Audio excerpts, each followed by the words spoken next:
The snow had been falling since before dawn, not the soft, cinematic kind that drifts in lazy spirals and makes the city look like a postcard.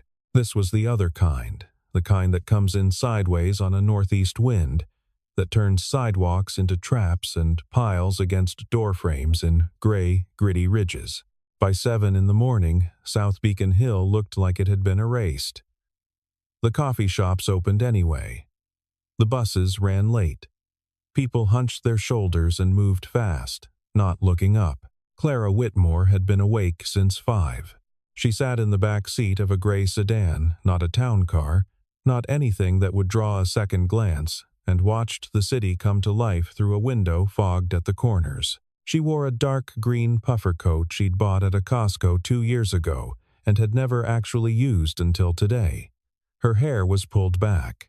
No jewelry except the small gold studs she'd had since college. She looked, she hoped, like a graduate student or maybe a mid-level accountant, someone who existed between noticing and being noticed. The driver said nothing. She preferred that. Whitmore Hospitality Group owned 14 restaurants in the Pacific Northwest. She had built the first one herself. At 28, with a lease she could barely afford and a menu written on legal pad paper. The 14th, a sleek farm-to-table concept in South Lake Union, had been featured in Seattle Met last spring. Between those 2 points was a distance that still sometimes surprised her when she thought about it directly. She didn't think about it often. There was generally too much else to think about. The restaurant she was going to today was number 6, Holloway's, named for the street it sat on. A reliable, mid-market breakfast and lunch place in a neighborhood that had been gentrifying in fits and starts for 15 years. 200 covers, good reviews, steady revenue, and, over the past 11 months, a staff turnover rate that had quietly become the highest in her entire portfolio. She'd looked at the numbers 3 times. She'd asked her operations director, Bennett Hale, to look into it. He'd sent her a report with phrases like market compensation pressures and post-pandemic workforce adjustment that told her nothing she didn't already know, and nothing useful about why, specifically, people kept leaving this specific place while comparable locations held steady. So she was going herself. This was how she had always operated, even when her company had grown large enough that nobody expected her to. You go and look.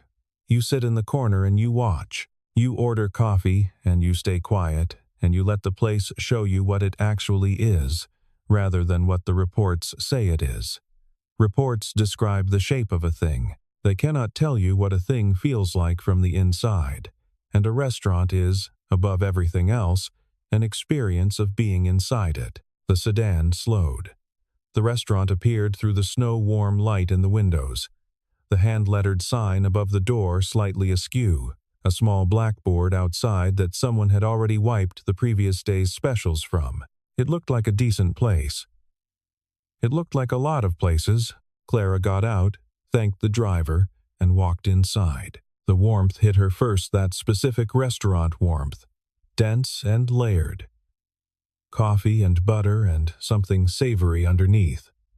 The lunch rush hadn't started yet. Maybe a third of the tables were occupied. She took a corner seat with a sightline to the kitchen pass-through, the main floor, and the door that led to the back corridor. A waitress, young, tired-looking, moving efficiently, came over within 2 minutes. "Just coffee," Clara said, "and maybe a few minutes with the menu." The waitress nodded and was already moving away. Clara wrapped both hands around the mug when it came and let the heat travel up into her palms. She did not take out her phone. She did not open a notebook. She just sat and looked and let the morning unfold around her. The snow outside had picked up again. It pressed against the windows in gusts.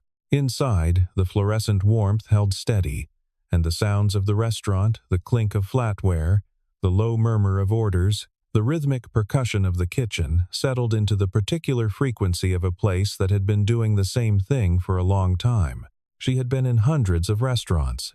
She knew how to read them the way other people read faces. Something here was off. She couldn't name it yet. But it was there, in the way the staff moved, purposeful, yes, capable, yes, but closed, sealed against something, like people who have learned that being seen is dangerous. She drank her coffee and watched. By 9:30, Clara had ordered a second coffee and a piece of toast she didn't particularly want, and had begun to understand the architecture of the room's tension. It wasn't chaos. That would have been easier to diagnose. Chaos meant disorganization, a management vacuum, a kitchen losing tickets. What she was watching was the opposite, a place running with military precision, every movement accounted for, every deviation noticed and corrected.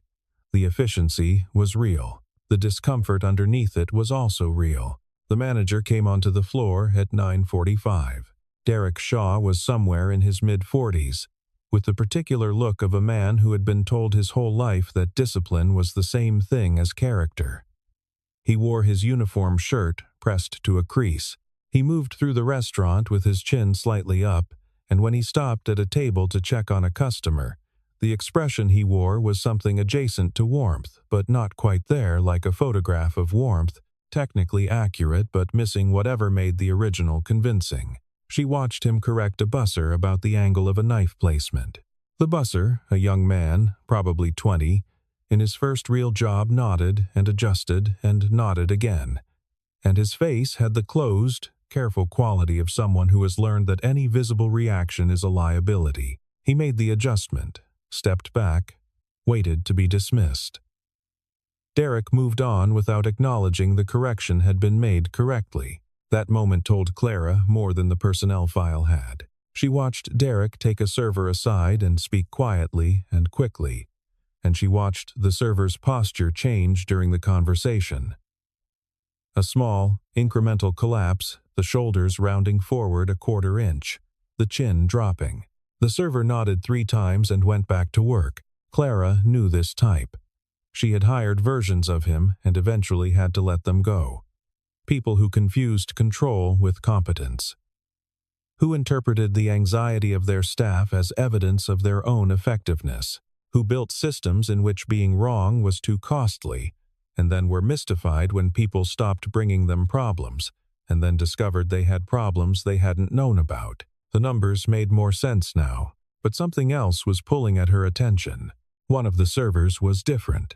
He was working a 4-table section in the center of the room, and he was doing it with a quietness that was almost startling. Not the quietness of someone disengaged, but something denser than that. Focused inward. He moved well. He remembered orders without writing them down. When a customer at table 7 dropped a fork, he was already turning toward the sound before the clatter had fully registered in the room. His reflexes were tuned high, but twice since she'd been watching, he had disappeared. Not for long. 3 minutes the first time. Maybe 4 the second. Into the back corridor, past the door marked staff only. Each time he returned, he touched the chest pocket of his uniform shirt, a small, unconscious gesture, before resuming his section as though he'd never left. Clara watched. She did not yet know what she was watching. But she filed it carefully. His name tag said Ethan. She learned more about him by watching than she would have from any personnel file. He was in his early 30s, with the particular kind of tired that doesn't come from a single bad night, but from a long accumulation of them, the kind that lives around the eyes and in the set of the jaw, and that a person stops noticing because it's simply become what their face does. His hands were steady. His movements had the economical quality of someone who had learned to waste nothing, including motion. He was the best worker in the room. Not by a small margin. When table 9, a couple with 2 young children, one of whom was working himself toward a full tantrum, began to visibly destabilize, it was Ethan who passed closest to them, who slowed, who crouched briefly to the child's level and said something that Clara couldn't hear. Whatever it was, it worked. The child's face went from stormy to uncertain to cautiously interested. Ethan straightened, brought the table's order within 90 seconds, and was back in his section without ceremony. No one acknowledged it. He didn't seem to expect acknowledgement. She noticed the other staff gave him a specific kind of space, not avoidance, but deference. When two servers crossed paths behind the counter, the other one adjusted course. When a busser needed to squeeze past, she caught Ethan's eye first, briefly, as though checking some permission she couldn't quite name. He was, in the quiet social physics of the floor, the center of gravity, and he was terrified of something. That was the word for it, though it was entirely without performance, no shaking, no visible distress. It was the fear of someone who is committed to holding still and holding together because the alternative is too costly to consider. She had seen it before, in people operating on the far edge of what they could manage, where one unexpected variable might be enough. He disappeared a third time at 10:22. Clara checked her watch. 4 minutes, 30 seconds. When he came back, his face was carefully neutral. He touched his chest pocket. He picked up 2 plates from the pass-through and delivered them to table 11 with the same steady, unhurried efficiency as always. At the wait station, one of the other servers, a young woman with her hair in a braid, caught his eye and gave him the smallest nod. He nodded back. Once, Clara set down her coffee cup. Whatever was in the back of this restaurant, at least 2 other people knew about it. And everyone was choosing, deliberately, to say nothing.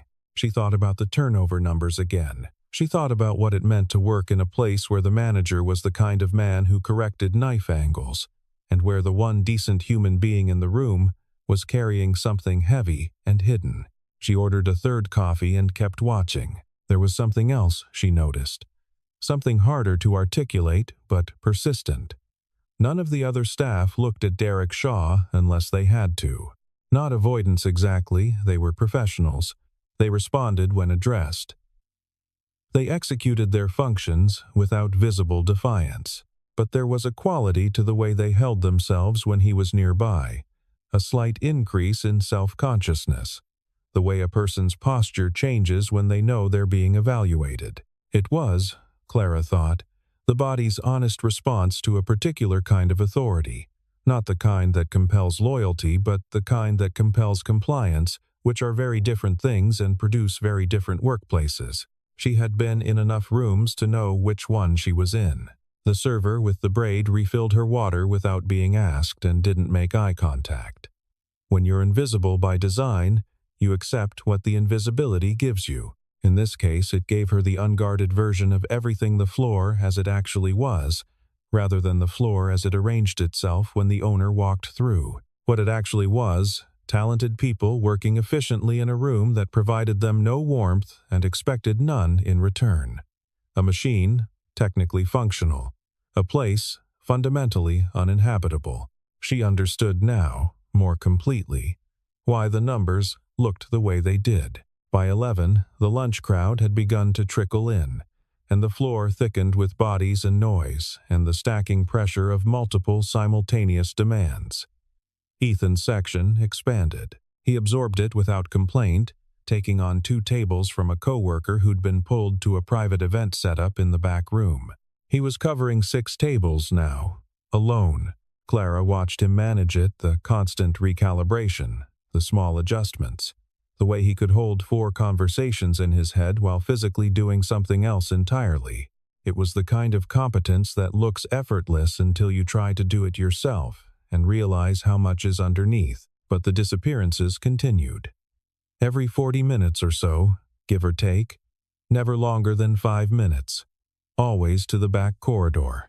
Derek Shaw noticed on the 4th one. She saw it from across the room, the way the manager's gaze tracked Ethan's departure. Held on the staff-only door for a moment, then moved back to his clipboard. He made a note. His jaw was tight. He would follow eventually. That was clear. The floor was loud now, full of the particular midday energy of a restaurant at capacity. Clara's table had been cleared and reset around her twice. She had, without planning to, become the kind of customer who takes up a table for a long time and tips well enough that the staff leaves her alone. She had her hands around a water glass and was watching the door to the back corridor with the same patience she brought to financial projections and difficult conversations. She was thinking about a woman she'd worked with years ago. Early in her career, a line cook named Rosa who had asked, once, very quietly, if she could bring her mother in for an hour during the mid-afternoon lull because the homemade had canceled and she had no one else. Clara had said yes, without thinking about it. Rosa had worked for her for 6 more years. It was such a small thing. At 11:47, Derek Shaw walked to the back corridor door and pushed it open.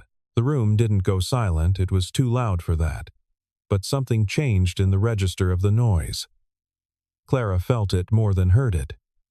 The server with the braid went very still. The busser near the pass-through stopped moving for a moment, then resumed too quickly, too deliberately. Clara set down her water glass. She was already standing when the door swung open again. She heard it before she saw it. Derek Shaw's voice, low and sharp. "Ethan, my office, now." Then a beat of silence that was different from the others, denser, heavier. The kind of silence a room produces when it is collectively holding its breath. And then the door to the back corridor swung fully open, and Ethan came through it, with Derek 2 steps behind. And in the wedge of light before the door swung closed, Clara saw, briefly and completely, what was in the storage room. A woman, older, perhaps 65, perhaps 70, seated in a folding chair that had been positioned beside a stack of supply boxes with apparent care. She was small, with silver hair and glasses and the particular stillness of someone managing discomfort by concentrating inward. On the floor beside her, there was a soft, cooler bag, a folded blanket, a water bottle. On her left forearm, there was the neat white tape of an IV line. The door swung shut. In the restaurant, the noise continued. Plates came out of the kitchen. Someone laughed at a table near the window. The espresso machine hissed and released. All of it continued, as it does, indifferent. But in the 7 feet between the back corridor door and the wait station, something had shifted irrevocably. Ethan walked through the middle of the dining room with the kind of deliberate calm that costs everything. His face showed nothing. His hands were at his sides, not fists, not trembling, just hands. Derek Shaw followed 2 paces back, and his expression was the expression of a man who believes he is doing something correct. They moved toward the manager's office in the far corner. Clara did not follow immediately. She sat with what she had seen for 30 seconds, which was long enough. Then she got up. She was there when the door to the manager's office opened again. She positioned herself near the wait station, close enough to hear without having to strain. Derek's voice came first. "A serious health and safety violation. You know that. Unauthorized person on the premises, in a food storage area. She needed to sit somewhere warm." Ethan's voice was even. "Careful. I had nowhere else to take her. That is not my problem. I understand that." "You understand?" Derek stopped. Recalibrated. "Ethan, I've been patient with the schedule requests. I've been patient with the early outs. But this is a liability issue.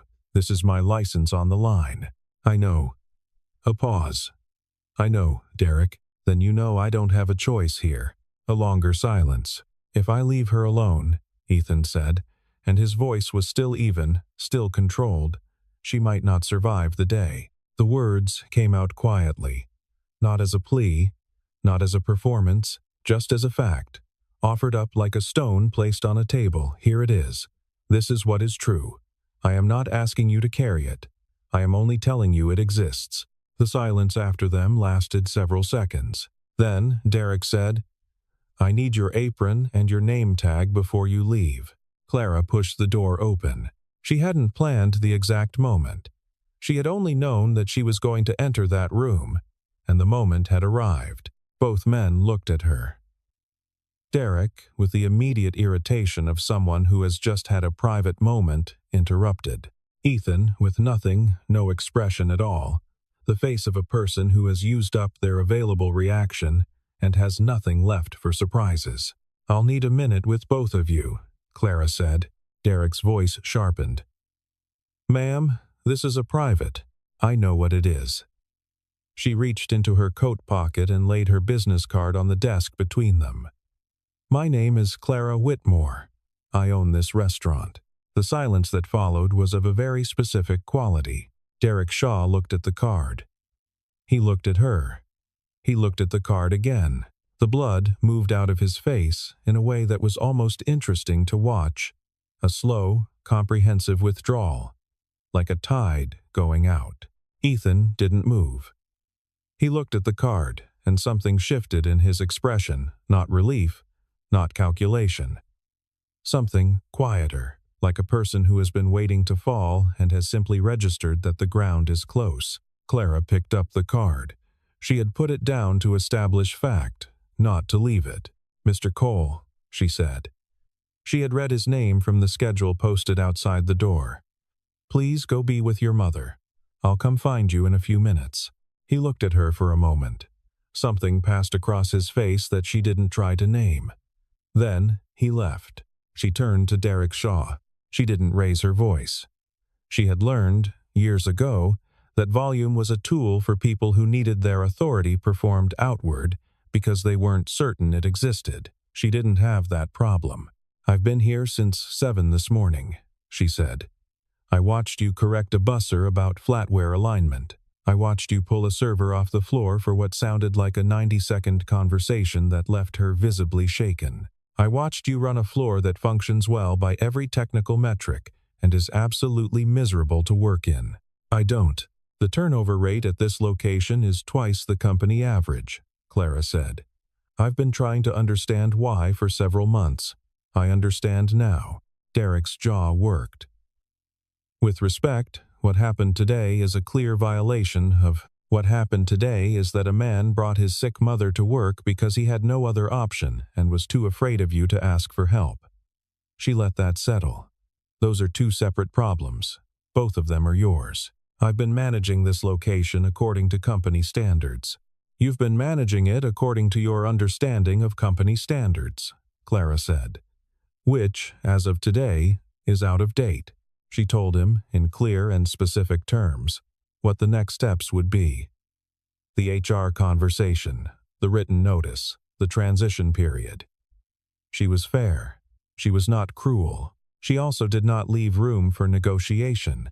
Because the decision was not one she was arriving at, she had arrived at it approximately 4 minutes ago, and the conversation they were now having was administrative rather than deliberative. Derek made one attempt to reframe things, something about documentation, about proper process, about the difficulty of maintaining standards when exceptions were made.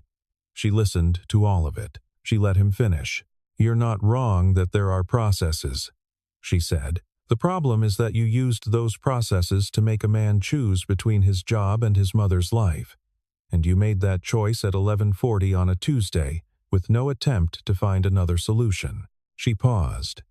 "A manager's job is to solve problems. You had a problem and you chose the fastest resolution rather than the right one." He looked at the desk. His jaw was very tight. "The HR process will be handled through the main office," she said. "You'll hear from Bennett Hale by end of week." Derek Shaw left the restaurant 40 minutes later. Clara walked back through the dining floor, past the tables of customers who had no idea what had just occurred in the back corner of the building they were eating lunch in, past the server with the braid who glanced at her once and quickly looked away, and pushed through the front door into the cold. Ethan Cole was standing on the sidewalk about 20 feet from the entrance. He had his mother's arm through his, and she was standing beside him, small, upright, the folded blanket from the storage room now draped over her shoulders. She had the kind of face that had been pretty when young and had aged into something more durable and interesting. She was looking at the snow with an expression that might have been patience or might have been something harder to name. Clara walked toward them. "Mrs. Cole?" she said. When she was close enough, the woman turned. Her eyes were dark and sharp behind her glasses. "That's right. I'm Clara Whitmore. I'm sorry you had to wait in a storage room." A pause. "It was warmer than out here," the woman said, which was not quite an acceptance of the apology but was something. Ethan was watching Clara with an expression she couldn't fully read. He had put on a gray wool cap at some point. He was holding his folded apron in one hand. "You didn't have to come out," he said. I know. She looked at him directly. There's a diner 2 blocks west called Morrow's.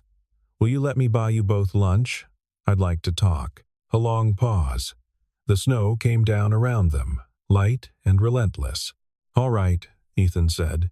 Morrow's was the kind of place that had been in the same location so long it had become part of the neighborhood's connective tissue vinyl booths, laminated menus, coffee that arrived immediately and was refilled without being asked. Clara had eaten there twice before, years ago, during a due diligence period when she'd been considering buying the building next door.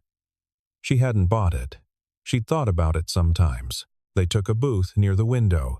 Ethan sat beside his mother, who had folded the blanket neatly and placed it on the seat beside her, and was now studying the menu with the focused attention of someone who takes small pleasures seriously. Clara ordered coffee and a bowl of soup. She waited until they'd ordered before she said anything substantive. How long has she been ill? Ethan was quiet for a moment. 3 years, he said. The diagnosis was 3 years ago. It's been harder this past year. What's the situation with care? He looked at the window. Outside, a bus moved slowly through the snow, its headlights on even though it was midday. She's on a waiting list for home health support through her insurance. She's been on it for 8 months. He said it without bitterness. The way people say things, they've said enough times that the emotion has been worn smooth. The private care we found is $700 a week. I was managing it, and then the agency changed their billing structure, and it went to $950. And he stopped. We had someone who could sit with her 3 mornings a week, but she had her own situation come up, and she wasn't available anymore. It happened fast. So you brought her to work. I had 2 hours' notice that the sitter wasn't coming. He looked at his hands. I couldn't call in again. I'd already called in twice that month. His mother, without looking up from her menu, said, He's been calling in and losing shifts since October. He won't tell you that. She should know. Clara looked at the woman.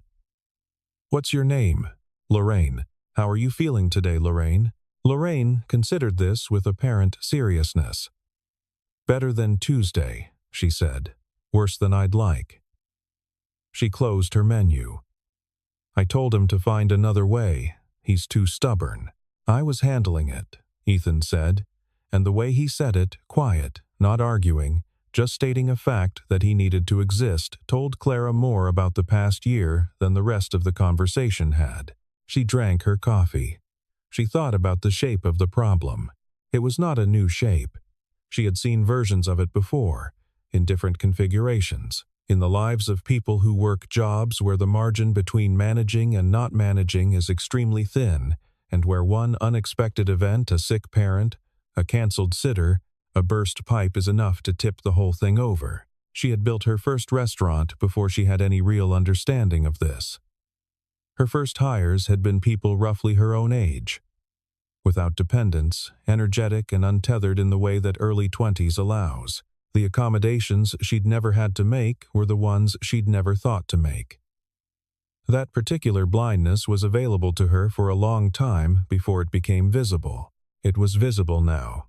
You applied for a raise in September, Clara said. It was denied. Ethan looked up. You looked at my file. I looked at your file before I came out here. A pause. Yes. I asked Derek, Mr. Shaw. I asked him in September. He said the review cycle wasn't until December and he couldn't make exceptions. He paused. December came and I got $2.50. $2.50 an hour. She had approved the budget that December. She had not looked closely enough at how it was being distributed. I know, she said. I should have. He looked at her with a careful expression, not challenging, not forgiving, just watching. The reason I was at the restaurant today, Clara said, is that I've been trying to understand why so many people keep leaving. 11 months of numbers that didn't make sense until this morning. She set down her cup. This is going to sound inadequate given what you've been managing, but I'm going to try to fix what I can fix. Ethan said nothing. He was waiting. Your mother needs consistent care. The waiting list timeline is outside my control. The private cost isn't, necessarily. She looked at Lorraine, then back at him. I want to propose something, and I want you to know before I do that you are allowed to say no.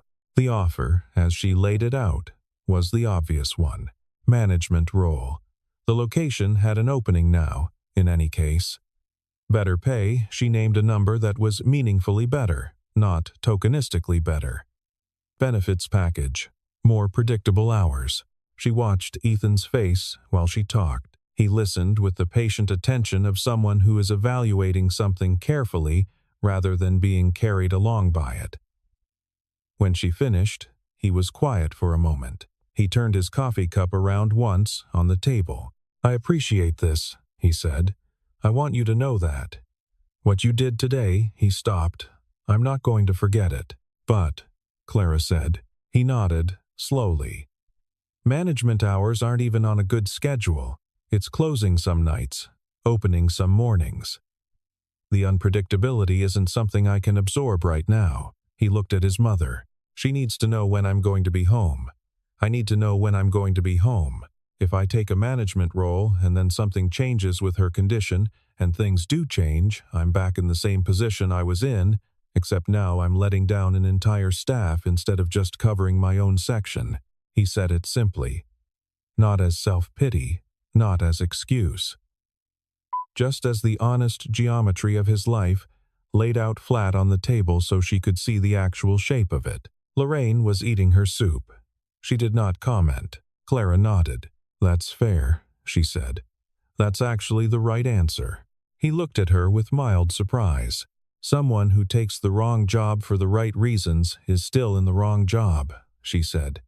You'd have burned out in 4 months and I'd have lost a good employee for good. She paused. Give me some time.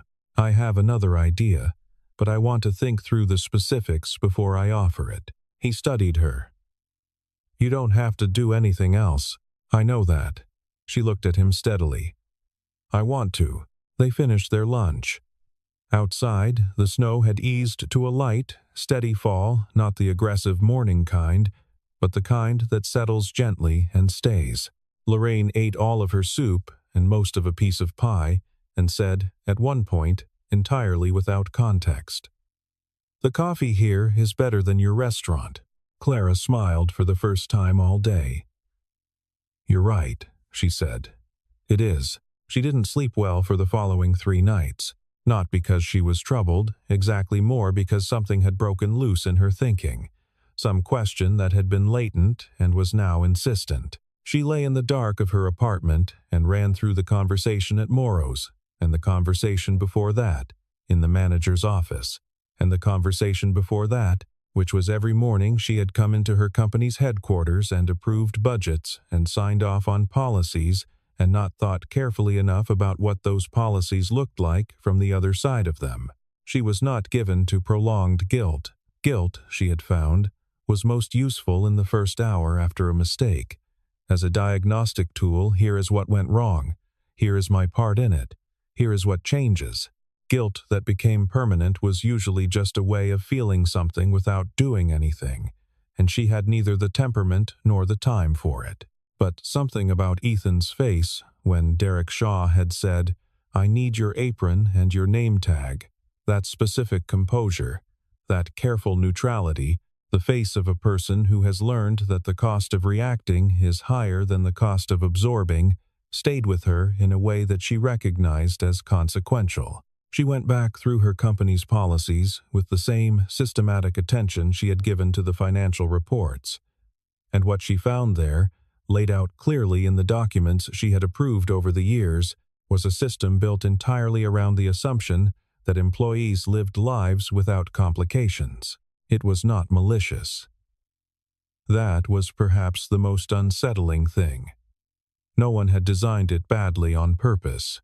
It had simply been designed without imagination, without asking, seriously and often enough, what the people using it actually needed it to do. The dependent care policy applied only to children under 12. It said nothing about elderly parents or siblings with disabilities or any of the other configurations a family can take. The flexible scheduling provision had so many carve-outs and manager discretions written into it that it was effectively a fiction. The health benefits package was adequate for single employees and inadequate for everyone else. She had signed off on these things. Not all at once, no one does it all at once. Incrementally, reasonably. In the context of other pressures and considerations, the process by which a person arrives at complicity in something they would never have chosen directly is almost always incremental. A policy here, a budget line there. A conversation not had because the timing wasn't right, and then the timing was never right, and years passed. She had been attentive to the things she was good at attending to, and inattentive to the things that required a different kind of attention, slower, more uncomfortable, requiring her to sit with the fact that the company she'd built was serving the people who owned it better than it was serving the people who ran it every day. She called Bennett Hale on a Wednesday evening and told him what she needed. "This is going to cost," he said, in the way that she had trained him to say it not as an objection, but as information. "I know. Do you want projections?" Or, "I want a draft policy in 2 weeks," she said. "Real flexible scheduling. And I want someone to look at the healthcare package with actual eyes, not just the renewal autopilot." A pause. "Can I ask what happened?" "Someone brought his sick mother to work and got fired for it," Clara said. "I reversed the firing. But I should have made it so he didn't have to." Bennett Hale was quiet for a moment. She went back to Holloway's 10 days later. Not in the green puffer coat this time, no reason to be undercover. She walked in on a Tuesday morning, sat at the counter, and waited. The new interim manager was a woman named Patricia Vargas, who had been running their Capitol Hill location for 3 years and who had asked, twice, to move into a regional role. Clara had said yes to the regional role and asked her to hold Holloway's steady in the meantime. Patricia ran a different kind of floor, not looser, exactly, but warmer. The staff moved differently. Not the clenched efficiency of 10 days ago, but something more like people who were choosing to be good at their jobs rather than being compelled to perform it. She noticed it in the first 5 minutes. She noticed something else, too. The server with the braid was still there. The busser who'd gone still when Derek followed Ethan into the back was still there. The cook she'd watched, through the pass-through window, running 2 sauté pans simultaneously with an economy of motion that was almost musical, still there. People who had been waiting, apparently, to see what would happen next. This was what it looked like when you made a change that mattered, she thought. Not a dramatic swing toward something obviously better. Just people deciding they could stay. Ethan was working a 4-table section near the window. He saw her when she sat down. He didn't react visibly, just a slight adjustment in posture, a small recognition. He finished what he was doing and came over to the counter. "Coffee?" he said. "Please." He poured it and stood on the other side of the counter and waited, which she had come to understand was simply how he communicated that he was listening. "I have a different proposal," Clara said. "Do you have 5 minutes?" He glanced at his section covered, settled, no immediate needs. "Yeah," she laid it out. Stable morning shifts, fixed schedule, same 5 days every week, 8 to 2. Which, she had calculated, would allow him to be home before the afternoon window when Lorraine's fatigue was worst. A compensation adjustment that was significant enough to genuinely change the calculus of the private care cost. And this was the piece she was most uncertain about. The piece she had thought about hardest: a new company benefit that wasn't finished yet but would be, a dependent care fund available to all full-time employees, with a contribution structure and access process that she and Bennett were still working out. She told him that honestly. It wasn't finished. She was telling him about it now, not because it was a guaranteed thing, but because she was committing to it and she wanted him to know. "The morning shift," he said. "That's a real offer?" Patty confirmed it last week. "It's yours if you want it." He was quiet. He looked at the coffee he'd poured for her, then out the window at the street. The snow from 10 days ago had cleared, and the morning was sharp and gray and cold in the clean way of February when the clouds have thinned out. A woman walked past with a yellow dog. A city bus hissed and stopped and moved on. "Can I think about it?" he said. "Of course." He was quiet for a moment more.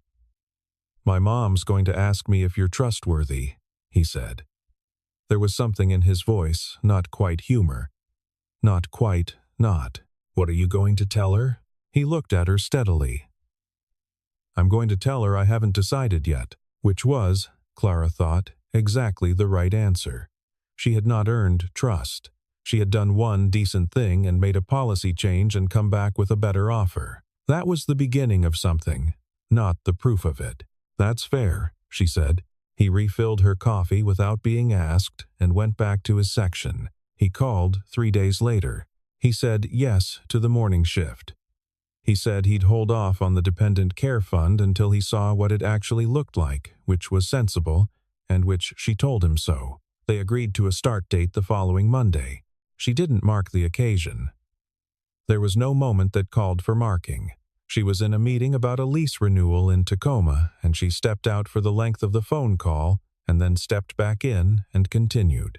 Ethan, she imagined, put his phone away and went back to whatever he'd been doing, which was probably something necessary and practical because that was the kind of person he was. Lorraine, he mentioned at some point later, had been moved up on the waiting list. The home health aid program had a slot opening in 6 weeks. It wasn't everything, but it was movement. Sometimes movement is what you have and you take it. The dependent care policy took 4 months to finalize. She pushed for 3 and Bennett pushed back on the timeline for good reasons, and 4 was where they landed. She announced it company-wide in June, in a memo she wrote herself, rather than delegating. She tried to write it plainly what the policy was, how to access it, who qualified. She'd written enough corporate communications to know the ways they could drift into language that sounded like it meant something, but didn't. She read it back twice before she sent it. She cut 2 paragraphs. The turnover rate at Holloway's dropped. Not immediately. The kind of trust that gets rebuilt after being damaged takes longer than the original break. But steadily. By the end of the year, it was below the company average for the first time in 15 months. Patricia Vargas moved into the regional role in autumn. Clara hired a permanent manager for Holloway's. She made a point of meeting with them in person before the appointment was final and saying, specifically and directly, what kind of place she wanted it to be, not in the language of mission statements. In the language of the things she'd watched Ethan do with that child at Table 9, the crouching down, the quiet word, the returning to work without ceremony. "That's what it looks like," she said. "When you're doing it right." She thought about it sometimes, the morning in February, the green puffer coat, the way the restaurant had looked from the corner booth, and the door that had opened to reveal a woman sitting in a folding chair with an IV line in her arm and a blanket across her lap, and her son standing between her and what was coming with every ounce of steadiness he had. She thought about what it cost to hold that posture, what it costs every day to be a person who has no margin and knows it and keeps going anyway. Not because the circumstances are fair, they aren't, but because there is no alternative that isn't worse. The people who do this are everywhere and mostly invisible, running the machinery of daily life with a competence that gets noticed only when it breaks down. She thought about Lorraine, seated in a folding chair in a storage room with a blanket on her lap, looking at the snow outside through a single small window set high in the wall, waiting. That image stayed with her in a way she hadn't expected. Not the IV line, not the medical equipment, those were the logistics of illness, which are what they are. It was the waiting, the patience of it, the particular kind of quiet that belongs to someone who has had a great deal taken from them and has learned that how you carry yourself in the taking of it is one of the few things that remains yours. She thought about how easy it would have been not to get up from the table. How many times, in how many places, someone doesn't. She had gotten up. She had done what she could with what she had, which had been considerable, which was not nothing, which also was not everything. The system she was still in the process of changing would take time and would require continued attention and would probably never be fully finished because systems are not the kind of thing that get finished, only tended. The dependent care fund would help some people and not reach others. The flexible scheduling policy would be applied well by managers like Patricia Vargas and inconsistently by others she hadn't yet corrected. These were facts. She knew that. She was trying to do the tending. Outside, wherever she was when she thought about this, and she thought about it in different places, in the sedan on early mornings, in the back of meeting rooms when the conversation turned procedural, once on an airplane descending toward the city through early morning cloud outside, the world was always doing what it does. Moving. Continuing. Cold some days and clear on others. And in a restaurant on a street in South Beacon Hill, a man was working a fixed morning shift that ended at 2 o'clock and going home to his mother and managing something that remained genuinely hard. There was no version of this story where the hard parts went away. Lorraine's illness didn't resolve into health. The years Ethan had spent in the red financially didn't reverse. The calluses on his hands from a decade of service work didn't soften. The things that had been asked of him by circumstance, by the specific shape of the life he'd been handed, didn't become retroactively smaller or easier because the present had improved. But the present had improved. That was what was true. And it was enough to be worth something. Not everything. Not a resolution. Just a place where it was possible to breathe and to imagine the week after next and to set an alarm for a morning that would end at a predictable hour. As it does. As people do, as the world requires of them, and as, sometimes, it offers them something in return.